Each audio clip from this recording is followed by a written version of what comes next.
సాహితీ మిత్రులకు నమస్కారం. వనజా తాతినేని కథల ఛానల్కు సుస్వాగతం.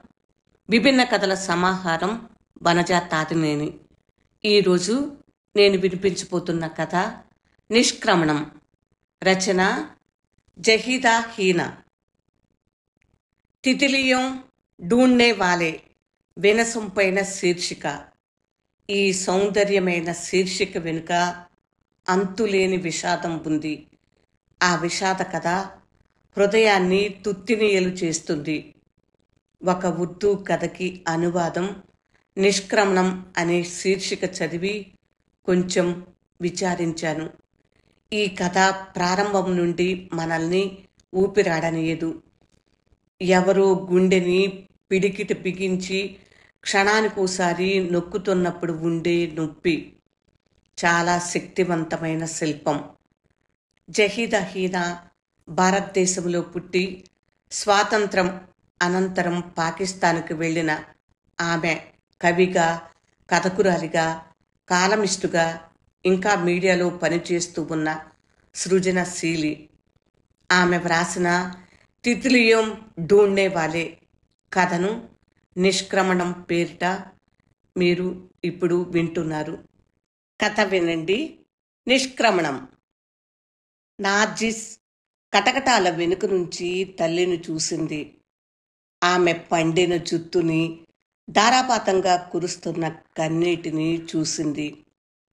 ఆమె పక్కనే నిల్చుని ఉన్న సోదరుణ్ణి చూసింది. అతని తల విషాదంతో అవనతమై ఉండటాన్ని చూసింది. అయినా నార్జిస్కు అతని కింద వదనం స్పష్టంగానే కనపడింది. నార్జిస్తో పాటు జైల్లో పెరుగుతున్న ఆమె కొడుకు మెహదీ అమాయకంగా నవ్వుతున్నాడు. చప్పట్లు కొడుతూ మేనమామ వైపు చాక్లెట్ కోసం చెయ్యి చాచాడు. అప్పుడు అతను వంచిన తల ఎత్తాడు. కటకటాల్లోంచే పిల్లవాడి చేతుల్ని తన చేతిలోకి తీసుకున్నాడు. మామయ్య కన్నీరు మేనల్లుడి చేతిలో పడ్డది. మురికి తుడుస్తున్నట్టు నటిస్తూ ఆ చేతుల్ని తుడిచాడు. ఈ దృశ్యం నార్జిస్ జ్ఞాపకాల పెన్నిధిలో ముద్రితమైపోయింది. ఆమెలో ఒక ఉపశమన భావం కలిగింది.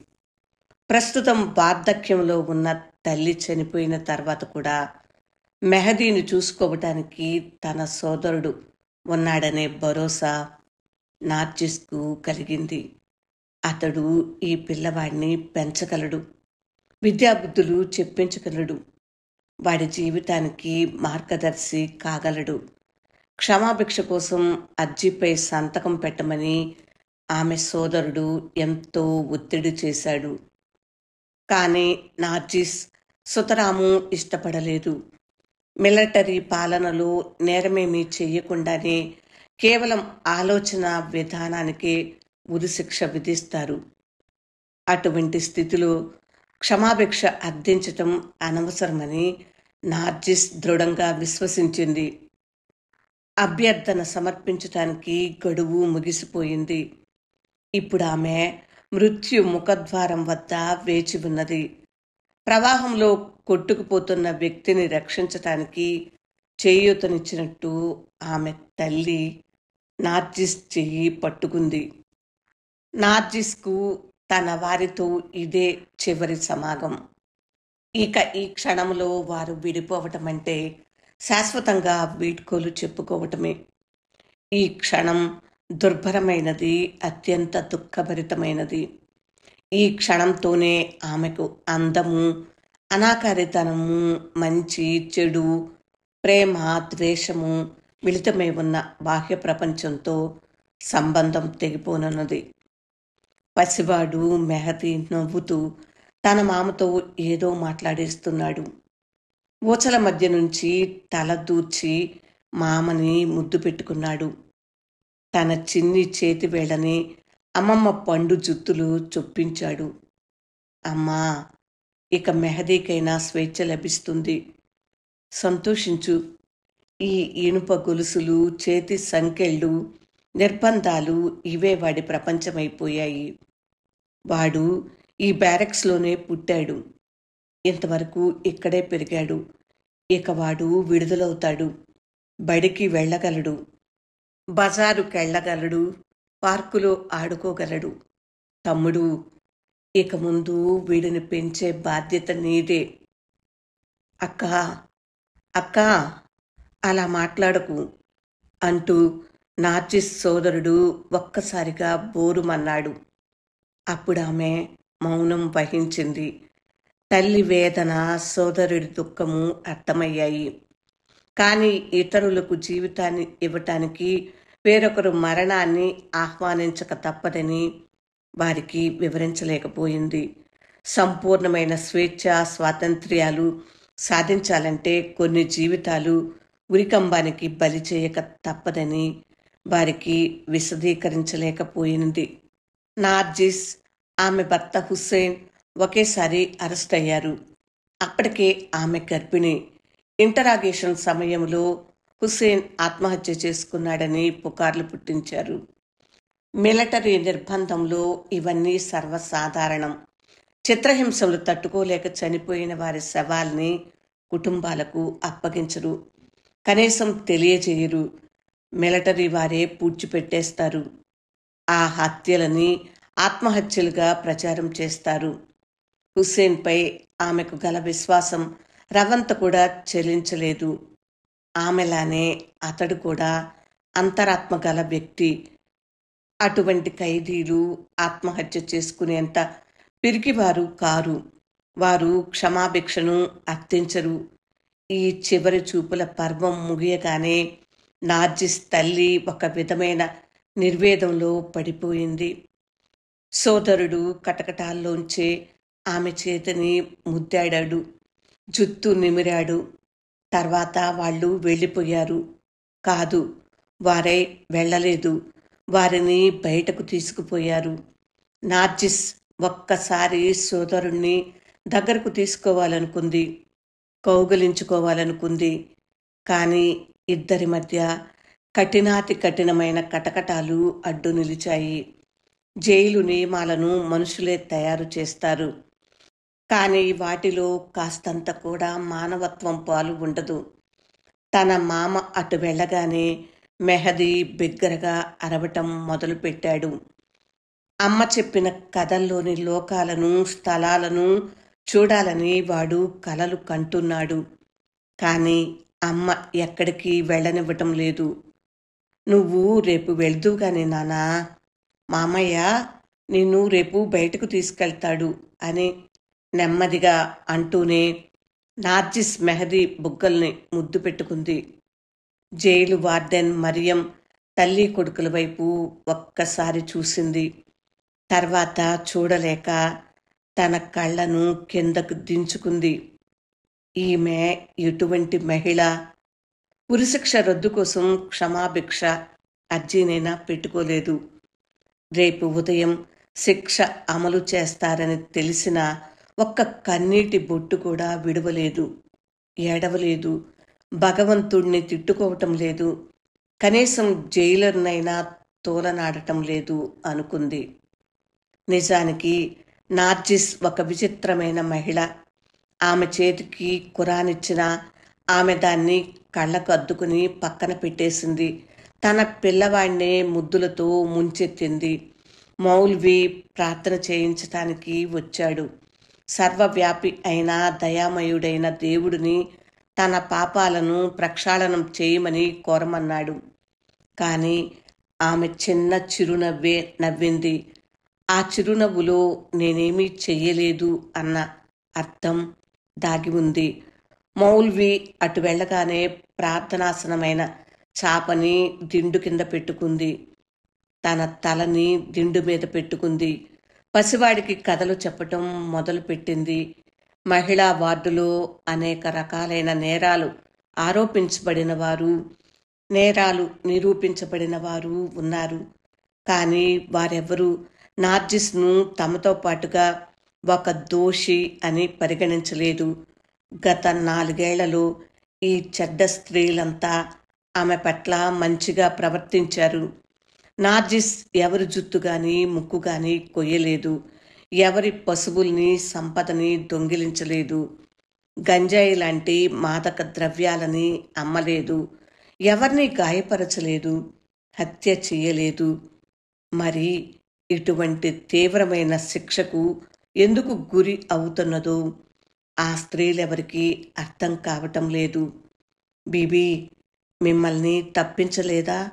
మృత్యుక్రమంలోనికి నార్జిస్ను మార్చిన కొద్ది రోజుల్లోనే వార్డెన్ మరియం అడిగింది.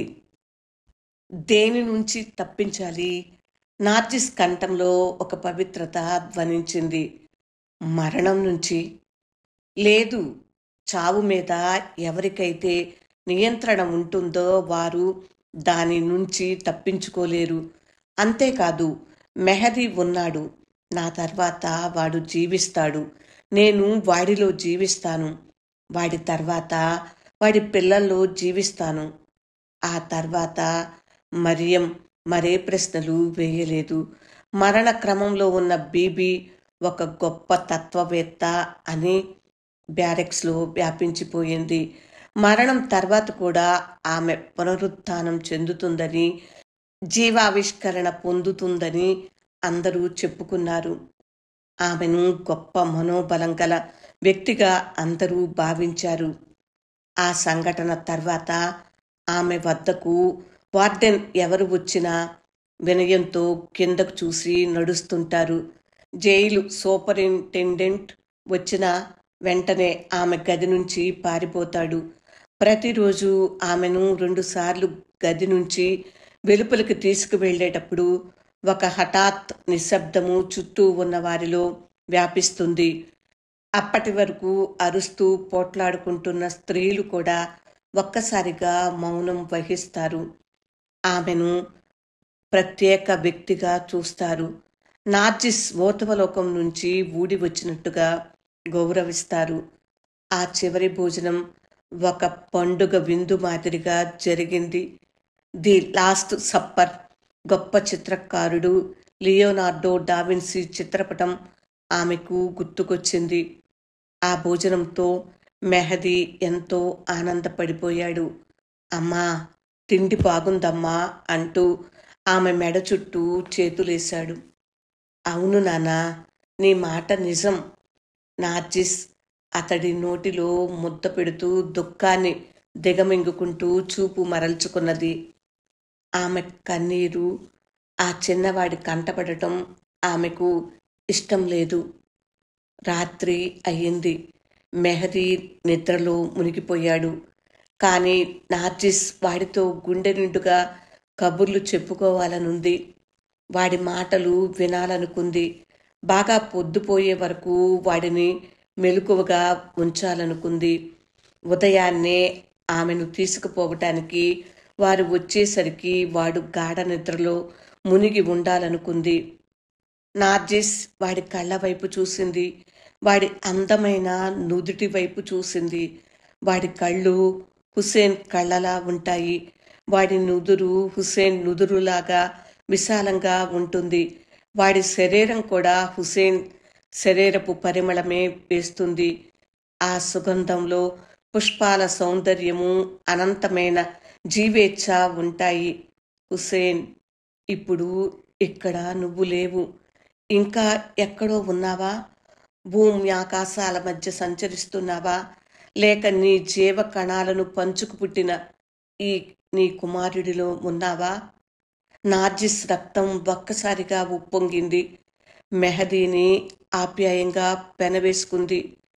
అమ్మా, నాకు నిద్రొస్తుంది అన్నాడు మెహదీ. నానా, మరికొద్దిసేపే మెలకుగా ఉండు. ఆ తర్వాత నిద్రపోదువు గాని. ఇంకాసేపు నాతో మాట్లాడు నానా. నార్జిస్ గొంతులో చిన్న కంపం చోటు చేసుకుంది. రేపు మామయ్య నిన్ను ఇంటికి తీసుకెళ్తాడు, కథలు చెబుతాడు, బజార్ని చూపిస్తాడు. వెళ్తావు కదా? తప్పకుండా వెళ్తావమ్మా. నువ్వు కూడా మాతో బజారుకు వస్తావు కదూ? మెహదీ నిద్రమరచి కూర్చున్నాడు. నేను మీతో రాలేను నాన్నా. అయితే నువ్వు ఈ ఇంట్లోనే ఉంటావా? ఉండను నాన్నా. నీకోసం సీతాకోక చిలుకల్ని పట్టుకోవటానికి వెళ్తాను. వరండాలో ఏదో శబ్దం వినపడింది. నార్జిస్ పైకి చూసింది. వార్డెన్ మరియం కటకటాలు పట్టుకుని కబుర్లు చెప్పుకుంటున్న తల్లి బిడ్డల వైపు చూస్తుంది. ఆమె అశ్రు నయనాలతో ఉంది. మా అమ్మ రేపు నా కోసం సీతాకోకచిలుకల్ని పట్టుకోవటానికి వెళ్తోంది అంటూ మెహదీ ఉత్సాహంగా మరియంతో చెప్పాడు. వాడెప్పుడూ సీతాకోకచిలుకల్ని చూడలేదు. కానీ తల్లి వాడికి వాటిని గురించి చాలా కథలు చెప్పింది. అవును రాజా, నువ్వు మీ అమ్మతో ఎక్కువసేపు మాట్లాడు. ఆమెకు కుప్పలు తెప్పలుగా కౌగిలింతలు ముద్దులు ఇవ్వు. మరియం స్వరం బొంగురుపోయింది. వెంటనే వెనుదిరిగి వెళ్ళిపోయింది. అమ్మా, నువ్వు సాయంత్రానికి తిరిగి వచ్చేస్తావు కదూ? లేదు నానా, సీతాకోకచిలుకలు చాలా వేగంగా ఎగురుతుంటాయి. నేను వాటిని వెంబడిస్తున్న కొద్దీ మరింత దూరం పోతుంటాయి. కాబట్టి వాటి కోసం నేను చాలా చాలా దూరం పోతాను. అమ్మా, నువ్వు ఎలాంటి సీతాకోకచిలుకల కోసం చూస్తావు? నార్జిస్ ఒక్క క్షణం ఆగింది. నేనా? స్వేచ్ఛా స్వాతంత్ర్యం అనే సీతాకోకచిలుకల కోసం చూస్తాను నాన్నా. ఆమె కుమారుడి జుత్తును ముద్దు పెట్టుకుంది. నిజానికి వాడికి ఆ మాటలకు అర్థం తెలీదు. స్వేచ్ఛా స్వాతంత్ర్యం ఏ రంగులో ఉంటాయమ్మా? హరివిల్లుకుండే అన్ని రంగుల్లోనూ ఉంటాయి. హరివిల్లు ఎలా ఉంటుంది? ఈసారి వర్షం కురిసినప్పుడు హరివిల్లును చూపించమని మామయ్యను అడుగు. అప్పుడు నేను కూడా హరివిల్లు రంగుల సీతాకోకచిలుకల కోసం వెళ్తాను. నువ్వు వెళ్ళొద్దు నానా. ఆ సీతాకోకచిలుకలు వాటికవే నీ వద్దకు వస్తాయి. నేను వాటి కోసమే పైకి వెళ్ళి వెతుకుతాను. కాబట్టి మరి నువ్వు వెళ్ళనవసరం లేదు. నార్జిస్లో చిన్న వణుకు ప్రారంభమైంది. మనఃపూర్వకంగా తీవ్రమైన అనురాగంతో మెహదీ మురికి పట్టని మెడని గట్టిగా ముద్దు పెట్టుకుంది. ఈ వారంలో మొదటిసారిగా ఆమె కన్నుల్లో నీరు ఉబికి ప్రవహించసాగింది. మెహదీ నిద్రపోయిన తర్వాత నార్జిస్ వాడిని పైకి ఎత్తి తన గుండెపై పడుకోబెట్టుకుంది. వాడిలో ఆమెకొక ఆశాకిరణం కనపడింది. ఆ ఆశే ఆమెలో హిమాలయమంత ఎత్తుకు ఎగురుతోంది.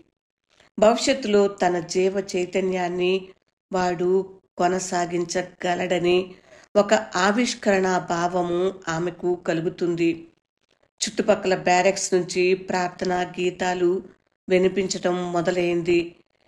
ఎవరో ఒక ఆమె నూరా రెహమాన్ అంటూ శ్రావ్యంగా ఆలపిస్తుంది. ఈరోజు బీబీ శాశ్వత నిష్క్రమణం అని వారికి తెలుసు. అందుకోసమే ఈ సన్నద్ధత. నార్జిస్ గుండెలో ఏదో పోటు మొదలైంది. జైలు ప్రధాన ద్వారం వెలుపల తన సోదరుడు మట్టిలో ధూళిలో కూర్చుని వేచి ఉంటాడు. అతడు స్టాటిస్టిక్స్లో పెద్ద డిగ్రీ తీసుకున్నాడు. కానీ ఆ గణిత జ్ఞానంతో తన అక్క అస్తమయానికి ఇంకా మిగిలి ఉన్న నిమిషాలను లెక్కించవలసి వస్తుందని అతడు ఏనాడు ఊహించి ఉండడు. తమ తల్లి కన్న ఇద్దరిలో తనొక్కడే మిగిలిపోతాడని భావించి ఉండడు. తన మేనల్లుణ్ణి పెంచి పెద్ద చేసే బరువు బాధ్యతలు తన మీదనే పడతాయని యోచించి ఉండడు. నార్జిస్ మనసులో చాలా ముఖాలు, ప్రియమైనవి, అప్రియమైనవి, దయగలవి, క్రూరమైనవి, బాగా పరిచయమైనవి కానివి పరిభ్రమించసాగాయి. తన అంతిమయాత్ర బాధారహితంగా సాగటానికి తమ నిద్రను త్యాగం చేసి ప్రార్థనా గీతాలను ఆలపిస్తున్న వారి పట్ల ఆపుకోలేని ప్రేమాభిమానాలు కలిగాయి. వారందరికీ మనసులోనే కృతజ్ఞతలు చెప్పుకుంది. ఆయా గొంతుల వారితో ఒక వారం క్రితం తనకు కలిసే ఉండేది. కానీ వారెప్పుడూ తనని అర్థం చేసుకోలేదు. అంతేకాదు వారికి తన గురించి ఏవీ తెలియదు. క్షమాభిక్ష కోసం అర్థించే గడువు దాటిన తర్వాత ఆ వార్త బయటికి పొక్కింది.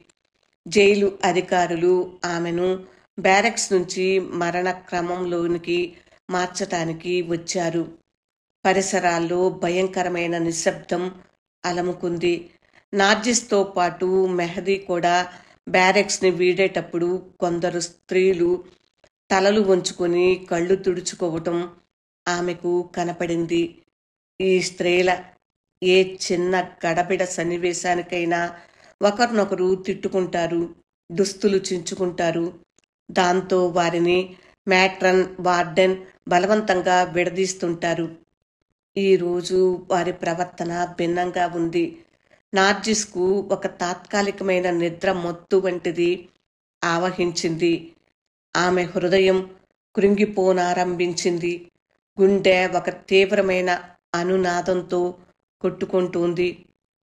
ఈ హృదయ స్పందనే మృత్యు ముఖద్వారం వద్ద ఆమె ఘన విజయంగా నిలుస్తుంది. ఆమె మరణం తర్వాత జీవిస్తుందా? మరి జీవ చైతన్యం అంటే ఏమిటి? శరీరాన్ని వీడిన తర్వాత అది ఎక్కడకు పోతుంది? హుసేన్ ఎక్కడున్నాడు? ఎక్కడా లేడు, లేనే లేడు. అంతా సర్వనాశనమైంది. నాశనమంటే అర్థమేమిటి? ఆ మాటకు భాషాపరమైన అర్థం మాత్రమే ఆమెకు తెలుసు. మరికొద్దిసేపట్లో తనే ఆ అనుభవాన్ని పొందనుంది. బీబీ, మరియం కటకటాల వద్దకు వచ్చి మృదువుగా పిలిచింది. చెప్పమ్మా. బీబీ, ఆ చిన్నరాజుని పరుపు మీదనే ఉంచండి, వాళ్ళు వచ్చేస్తున్నారు. మరియం మాట తడబడుతుంది. ఒక్క క్షణం నార్జిస్కు తన పాదాల క్రింద నేల ప్రకంపిస్తున్నట్లు అనిపించింది. కానీ నిలదొక్కుంది. తన మెడ చుట్టూ ఉన్న మెహదీ చేతుల్ని నెమ్మదిగా విడిపించుకుంది. వాడిని ఆ కఠినమైన పరుపు మీదనే వదిలిపెట్టింది. వాడు నా ముఖాన్ని గుర్తుంచుకోలేడు. వాడి జ్ఞాపకాలలో కేవలం నా పేరు, నా ఊహ, నా స్మృతి మాత్రమే మిగులుతాయి. నన్ను క్షమించండి బీబీ. కటకటాలకు తాళాలు వేసి తీసే నా ఈ చేతులే నాకు తిండి పెడుతున్నాయి. మరియం ఊచలపై తల పెట్టుకుని ఏడవనారంభించింది. నార్జిస్ నులక మంచం మీద నుంచి లేచింది.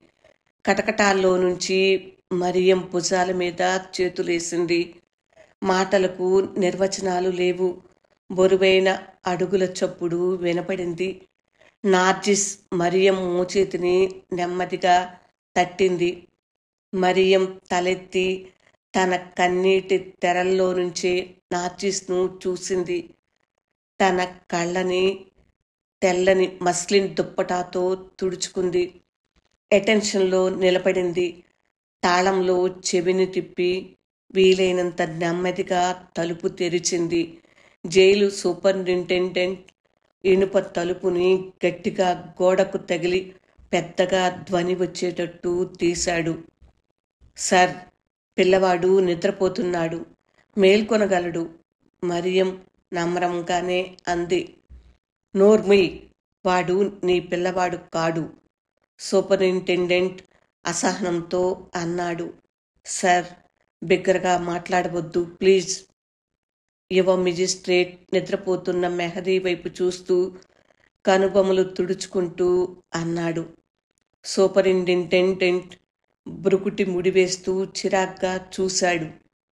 ఈ కొత్త ఆఫీసర్లు తమ గురించి ఏమనుకుంటారు అనుకుంటూ పొంగి వస్తున్న కోపాన్ని అణుచుకున్నాడు. తన అధికారిక విధానాన్ని మొదలుపెట్టాడు. మొదట నార్జిస్ని ఫోటోతోనూ పుట్టుమచ్చలతోనూ సరిపోల్చి గుర్తించాడు. యథావిధిగా ఒక పత్రాన్ని తెరిచి దాన్ని బిగ్గరగా చదివాడు. నేను క్షేమకరుడు, దయామయుడు అయిన అల్లా పేరున ప్రారంభిస్తున్నాను అని మొదలుపెట్టి ఇలా ముగించాడు. మరణం ధృవీకరించబడేంత వరకు నేరస్తురాలిని ఉరి తీయాలి. మెడికల్ ఆఫీసర్ ముందుకు వచ్చాడు. నార్జిస్ నాడిని, గుండె కొట్టుకోవటాన్ని పరీక్షించాడు. నిశ్శబ్దంగా తల ఊపాడు. సూపరింటెండెంట్ గదిని విడిచి వెళ్ళాడు. డిప్యూటీ సూపరింటెండెంట్ మరియంకు సంజ్ఞ చేశాడు. ఆమె ముఖం కంచులా కఠినంగా ఉన్నట్లనిపించింది. ఆమె కళ్ళు నేలవైపు చూస్తున్నాయి. నార్జిస్ చేతుల్ని వెనక్కు ఉంచి ఒక చర్మపు తాటితో కట్టింది. మరియం వేళ్ల వెచ్చదనం నార్జిస్కు తగిలింది. ఆమె ఒంటరిగా లేదు. లోపల బయట చాలామందే ఉన్నారు. సాయుధులైన రక్షకులు బ్యారెక్స్ను ఈసరికే కాపలా కాస్తుంటారు. ప్రధాన ద్వారం వద్ద 12 మంది వార్డెన్లు ఈసరికే వారి వారి స్థానాల్లో ఉంటారు. ప్రతి వారి తుపాకీలోనూ 10 బుల్లెట్లు ఉంటాయి. నార్జిస్ సోదరుడు జైలు గోడల వెలుప బయలులో కూర్చొని ఉంటాడు. నార్జిస్కు మెహదీ ముఖం కనపడుతుంది. ఆమె వాడినే కన్నార్పకుండా చూస్తోంది. మేట్రన్ నుంచి సంజ్ఞ అందుకుని మరియం నార్జిస్ను పదబీబీ అంది. నార్జిస్ ఒక్క అడుగు ముందుకు వేసింది. వెనక్కు తిరిగి మెహదీ వైపు చూసింది. వాడు నిద్రలోనే కదిలాడు. చిన్నగా మూలిగాడు. వాడికేదో పీడకల వచ్చి ఉంటుంది. నార్జిస్ గుండెను ఏదో పిండేసినట్లయింది. ఆమె తన కళ్ళలో ఉబుకుతున్న కన్నీటిని అతి ప్రయాస మీద ఆపుకుంది. ఆమె తన ఆశల్ని, తన వంటి వారి ఆశయాల్ని భగ్నం చేయటానికి అన్ని ఏర్పాట్లు చేసిన వారి ముందుంది. కానీ ఆమె ఓటమిని అంగీకరించలేదు. ఈ చివరి క్షణాల్లో తాము గెలిచిన సంతృప్తి వారికెందుకివ్వాలి? యువ మెజిస్ట్రేట్ కళ్ళు ఆమె దృష్టిని వెంబడించాయి. ఆ పిల్లవాడు ఎక్కడుంటాడు అని మేట్రన్ను అడిగాడు. నార్జిస్కు తన ఊపిరి తోడివేసినట్లయింది. తన సోదరుణ్ణి అగ్ని పరీక్షకు గురి చేస్తుంది. మెజిస్ట్రేట్ కనుబొమలు ముడిపడ్డాయి. నార్జిస్ వైపు పరీక్షగా చూశాడు. వరండాలో ఉన్న వార్డెన్ను పిలిచాడు. సర్ అంటూ వార్డెన్ ముందుకొచ్చాడు. ఆ పిల్లవాడిని జాగ్రత్తగా ఎత్తుకో అన్నాడు. సర్, నేను వాడిని ఎత్తుకోవచ్చా అంది మరియం. సరే, వాణ్ణి బేబీతో పాటు అక్కడి వరకు తీసుకురా. కానీ సర్, జైలు మాన్యువల్ అందుకు అంగీకరించదు. Deputy superintendent కలుగజేసుకున్నాడు. నీ జైలు మాన్యువల్ తగలబెట్టు అంటూ యువ మెజిస్ట్రేట్ అక్కడి నుంచి వెళ్ళిపోయాడు. మరియం ముందుకొచ్చి మెహదీని ఎత్తుకుంది. వాడు కదిలాడు. త్వరలోనే తిరిగి గాఢ నిద్రలోకి జారుకున్నాడు. డిప్యూటీ సూపరింటెండెంట్ పర్యవేక్షణలో ఉరి ఖైదీ బిడారు బయలుదేరింది. 2 పోలీసులు దారి చూపుతున్నారు. మరో 2 వెంబడిస్తున్నారు. నార్జిస్ మధ్యలో ఉంది. ఆమెకు కుడివైపున ఒక వార్డెన్, రెండో వైపున మరియం ఉన్నారు. మరియం భుజాన మెహదీ ఉన్నాడు. నార్జిస్ చూపు మెహదీపై స్థిరంగా ఉంది. అందరూ ముందుకు నడిచారు. ఆరుబయట అందమైన చల్లని రాత్రి నిష్క్రమించనుంది. నింగి నేల కలసిన సుదూర తీరంలో ఉదయపానుడు ప్రభవించనున్నాడు. వెలిసిపోతున్న వెన్నెలలో పద్యశిలావేదిక నార్జిస్ కంటపడింది. పైకి దారి తీసే మెట్లు కూడా స్పష్టంగా కనపడసాగాయి. మరణం భూమి లోతుల్లోనికి కృంగిపోతుంది. పాతాళాన్ని చేరటానికి పైవైపు మెట్లని ఎందుకెక్కాలో ఆమెకు అర్థం కాలేదు. ఉరిశిక్ష అమలు చేసే తలారి వైపు చూసింది. అతడి పిల్లలు ఈరోజు ఉరి వల్ల తండ్రి తెచ్చిన రాబడితో సంతోషిస్తారు. ఒక ఉరికి 10 రూపాయలు చెల్లిస్తారు. నిజంగా అది వారికి ఎక్కువ మొత్తమే. ఆ డబ్బుతో చాలా కొనుక్కోవచ్చు. మరియం నార్జిస్ గొంతు ఆ నేరవ నిశ్శబ్దంలో ఒక మెరుపులా మెరిసింది. బీబీ, మీ సేవలో ఉన్నాను. వార్డెన్ మరియం గొంతు కన్నీటితో గద్గదమైంది. ఇక్కడ ఈ స్థితిలో యజమాని ఎవరో, సేవకులెవరో చెప్పటం కష్టం. మృత్యువు అందర్నీ ఒకే పంక్తిలో నిలుపుతుంది. నార్జిస్ మరియంను దగ్గరగా రమ్మని సంజ్ఞ చేసింది. మరియం ముందుకు వంగింది. ఆమె భుజం మీద నిద్రపోతున్న మెహదీ ఉన్నాడు. నార్జిస్ బంధనాలున్న చేతులతోనే మెహదీని తాకే వ్యర్థ ప్రయత్నం చేసింది. అంతలోనే ఆగిపోయింది. మెహదీ నిద్రలోనే నవ్వుకుంటున్నాడు. బహుశా దేవతా కన్యలతో ఆడుకుంటున్నాడు. నార్జిస్ తన జీవన ఫలము, తన ప్రతిమ అయిన మెహదీ వైపు నీరు నిండిన కళ్ళతో చూసింది. వాడి నుదుటిని, పుక్కల్ని ముద్దాడటానికి వంగింది. ఒక జీవితం మరో జీవితానికి వీడ్కోలు చెబుతుంది. నార్జిస్ వధ్యశిల మెట్లు ఎక్కింది. తలారి ఆమె ముందు వంగాడు. ఆమె కాళ్లను బంధించాడు. ఆమె చిత్రమవుతున్న ప్రపంచ దృశ్యాన్ని కడసారి చూపు చూసింది. దాన్ని మనసులోనే పదిలపరుచుకుంది. కళ్ళు మూసుకుంది. ఆ దృశ్యం ఆమెలో ముద్రించబడింది. చంద్రుడు అస్తమించిపోతున్నాడని ఆమెకు తెలుస్తుంది. ధ్రువ నక్షత్రం ఆకాశంలో ప్రకాశిస్తుందని తెలుస్తుంది. మెహదీ దేవతా కన్యలతో ఆడుకుంటున్నాడని తెలుస్తోంది. సూర్యుడు ఉదయించబోతున్నాడని తెలుస్తోంది. దేవుడి పవిత్రమైన పేరు మీద నిర్దేశించబడిన నిర్ణయం అమలు కాబోయే క్షణం ఆసన్నమైంది. నిష్క్రమణం. ఉర్దూ మూలం జహీదా హీనా.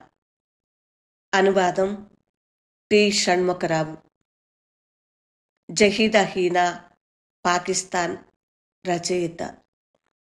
కథ విన్నారు కదా ఫ్రెండ్స్. ఈ కథ చదువుతున్నప్పుడు దుఃఖభారంతో గొంతు పూడుకుపోయింది. చాలాసార్లు విరామమిచ్చి కానీ ఈ కథను చదివి వినిపించలేకపోయాను. నేను ఇంతవరకు చదివిన వేల కథల్లో ఇదొక అత్యుత్తమ కథ. ఇంకా బాగా గుర్తుండిపోయే కథ. ఈ కథను చదివి ఆ దృశ్యాన్ని ఊహించుకుంటే మానవ మాతృలెవరూ కూడా దుఃఖించకుండా ఉండలేరు. అంత శక్తివంతమైన శిల్పం. ఈ కథ మీకు నచ్చిందా? నచ్చినట్లయితే లైక్ చేయండి. ఇంకా మీ బంధువులకు, మిత్రులకు షేర్ చేయండి. నా ఛానల్ని సబ్స్క్రైబ్ చేయనట్లయితే సబ్స్క్రైబ్ చేయండి. ఈ కథను మరికొంతమందికి వినిపించండి. విభిన్న కథల సమాహారం వనజ తాతినేని. ఇలాంటి విభిన్నమైన కథలను మీకు అందించడానికి రోజు వస్తూనే ఉంటాను. కథ పూర్తిగా విన్నందుకు హృదయపూర్వక ధన్యవాదములు. నమస్తే.